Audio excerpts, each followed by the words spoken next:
Hi, எப்படி இருக்கீங்க? பால் எடுத்து வைக்கலான்னு வந்தேன். பால் பயங்கரமான சூடாக இருக்குது. அப்படியே வெயில். இப்போ தாங்க 2 பால் பாக்கெட், இது 2வது பால் பாக்கெட். ஃபஸ்ட்டு ஒரு பால் பாக்கெட்டு வாங்கி அது ஊற்றும்போது பால் கவருக்குள்ளே ஒரு மாதிரியாக திரியாக இருந்தது. எனக்கு டவுட்டாகவே இருந்துச்சு, என்ன இப்படி இருக்குது, எப்போவுமே இப்படி இருக்காது, இன்றைக்கி என்ன இப்படி இருக்கு பால் நினச்சிக்கிட்டே இருந்தேன். அப்படியே சரி பார்க்கலாம், கவருக்குள்ளேயே திரியாகிடுச்சு. சரி பார்க்கலான்னு சொல்லிட்டு இது பண்ணிட்டேன். சரி பால் ஊற்றி அடுப்பில் வச்சுட்டேன். ஒரு 2 செகண்டு தான் வச்சு, 2 செகண்டில் அப்படியே திரிஞ்சு போயிடுச்சு பால். எத்தனை மணிக்கு? நைட்டு 9:30 மணிக்கு. 9:30 மணிக்கு போய் பக்கத்தில் போய் காலைல விட்டால் பால் இல்லைன்னு சொல்லிட்டாங்க. அந்த சைடு போய்ட்டு அந்த சைடு ஃபுல்லாக பையனை வச்சுக்கிட்டு, எங்கள் வீட்டுக்காரர் வேலைக்கு போயிருக்காருல்ல, அவர் தூங்குறாரு. அந்த பையனை வச்சுக்கிட்டு ஃபுல்லாக அலைஞ்சாங்க. போயிட்டு அங்கே இன்னொரு பால் பாக்கெட்டு ப்ளூ கலர் சின்ன குழந்தைங்களுக்கு கொடுப்பாங்க இல்லையா, அந்த பால் தான் இருந்து. அந்த டயத்தில் போனால் பால் எப்படிங்க இருக்கும்? நைட்டு 9:30 இருக்கும், 9:30 போயிட்டு அந்த டயத்தில் போயிட்டு அந்த பின்னாடி போய் வாங்கிட்டு வந்து மெயின் ரோடுக்கு போயிட்டு அவன் பால் கொடுக்கலன்னா என் பையனுக்கு தூக்கம் வர, போய் பால் பாக்கெட்டு வாங்கிட்டு வந்துடலான்னு சொல்லிட்டு பால் வாங்கிட்டு வந்து அவனுக்கு காய்ச்சி கொடுத்து தூங்கிட்டான். இன்னைக்கு சீக்கிரமாக தூங்கிட்டாங்க என் பையன். அதிசயமாக இருக்குது. ஏன்னா மதியம் தூங்கலை, சீக்கிரமாக தூங்கிட்டான். நேற்று என் பையனுக்கு புது டம்ளர் வாங்கணும். இந்த டம்ளர் 78 ரூபா. ஸ்டிக்கரெல்லாம் பிச்சுட்டேன். 78 ரூபா கப்பு மாதிரி. அவன் ஒரு டம்ளர் உரிகிற டம்ளர் ஒன்று வச்சுருந்தான். அது என்ன ஆயிடுச்சுன்னா போயிடுச்சு.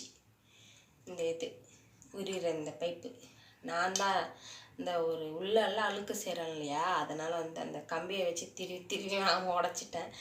சொன்னான்னா அழுவான்னு சொல்லிட்டு அப்படியே இட்டு ஒரு 4-5 நாளாக டம்ளரில் தான் குடிச்சிருந்தான். அவனுக்கு பிடிக்கல. அதனால் அவனுக்கு போய்ட்டு இந்த டம்ளர் ஒன்று வாங்கினேன். அவனை தான் கேட்குறான், எனக்கு உரிகிற டம்ளர் வாங்கி கொடுங்கன்ட்டு. அவன் போய் டம்ளர் வாங்கினேன். சரி டம்ளர் வாங்கினமே சொல்லிட்டு சும்மா மேலே போய் பார்க்கலாம் கடைக்கு மேலேன்னு சொல்லி போனால் மாடியில். சரி எதுவுமே வாங்கலை. மறுபடியும் அவனுக்கே இந்த கப்பு, இது ரொம்ப நாளாக கேட்டுன்னு இருந்தான். நாங்கள் இருந்த இடத்துல ஒரு பொண்ணு வச்சுருந்தது. அந்த பொண்ணை பார்த்து எனக்கு இந்த மாதிரி வாங்கி கொடுமா, நானும் வாங்கி கொடுக்கணும் மறந்து போயிட்டேன். சரி இங்கே போய் பார்க்கலான்னு சொல்லிட்டு போய் பார்த்தேன். நேற்று போய் வாங்கினேன். பார்த்தோம் இது இருந்தது. இது 20 ரூபா. சரணா ஸ்டோரில் 18 ரூபா. நாங்கள் போன கடைக்கு 20 ரூபா இருந்தது. சரி வாங்கி கொடுத்துட்டேன். இதில் தான் தண்ணி குடிக்கிறாரு எங்கள் வீட்டு குட்டி தலைவர். இதில் தண்ணி குடித்து இதில் தான் அவருக்கு தாகம் எடுக்கிறப்பெல்லாம் தண்ணி பிடிச்சி குடிச்சிட்டு இங்கே வச்சுட்டு போயிடுவார் கிச்சனில். இது இன்னைக்கு என் பையனுக்கு கேட்க 100 ரூபாவா? ஆமாம் 100 ரூபா செலவாயிடுச்சு. அதில் 1 ரூபா கம்மி பண்ணாங்க. அவருக்காக வாங்கினது. ஏன்னா அவர் குடிக்கிறது பால் தம்மத்துண்டு. அந்த தம்மத்துண்டுக்கு இந்த கப்பு அவர் பிடிக்கிற மாதிரி வேணுமா, இப்படி பிடிச்சி குடிக்கிறதுக்கு. என்ன பண்ணுறது, குழந்தைங்க இருந்தால் நம்ம எல்லாமே பண்ணி தானே ஆகணும். சின்ன குழந்தைங்க இல்லையா. இந்த பால் ஆறுனாலும் எடுத்ததுனால அடுப்பு மேலே வச்சுருந்தேன். அதே சில்லுன்னே ஆகலை, சூடாகவே இருந்தது. சரி எடுத்து வெளியில் வச்சுட்டேன்னா, ஏன்னா தூங்கிட்டேன்னா பால் கெட்டு போயிடுங்க. காலையில் எந்திரிக்கிறதுக்குள்ளே பால் கெட்டு போயிடும். அதனால் பால் சூடு ஆறணுன்னு தூக்கி ஃப்ரிட்ஜில் வச்சுட்டு தான் படுப்பேன். ஏன்னா ஒரு பால் பாக்கெட் 24 ரூபாங்க. அந்த பால் பாக்கெட்டு 24 ரூபா. 24 ரூபாய் சும்மாவா சொல்லுங்கள்? நம்ம வீட்டில் இருந்து நம்ம சொல்லலாம் 24 ரூபாய் தானே போட்டோன்ட்டு. நம்ம போய் வீட்டுக்காரர் போய் எவ்வளோ கஷ்டப்படுறாரு. எங்கள் வீட்டுக்காரர் அவ்வளோ கஷ்டப்படுறாரு. உங்கள் வீட்லேயும் அந்த கஷ்டம் இருக்குன்னு தெரியும்.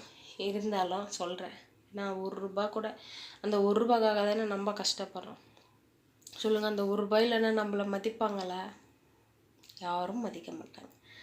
அதனால் சரின்னு சொல்லிட்டு இது பண்ணிட்டேன். Okay bye. இப்போ அது ஒரு 24, இது ஒரு 22, மொத்தம் எவ்வளோ? 46 ரூபாய் ஆயிடுச்சு. இன்றைக்கி ஒரு நாள் 24 ரூபாய் எனக்கு நஷ்டம். நாமமாயிடுச்சு. ஓகே பாய்ங்க. வீடியோ பிடிச்சிருந்தா லைக் பண்ணுங்கள், ஷேர் பண்ணுங்கள், கமெண்ட் பண்ணுங்கள். Okay bye.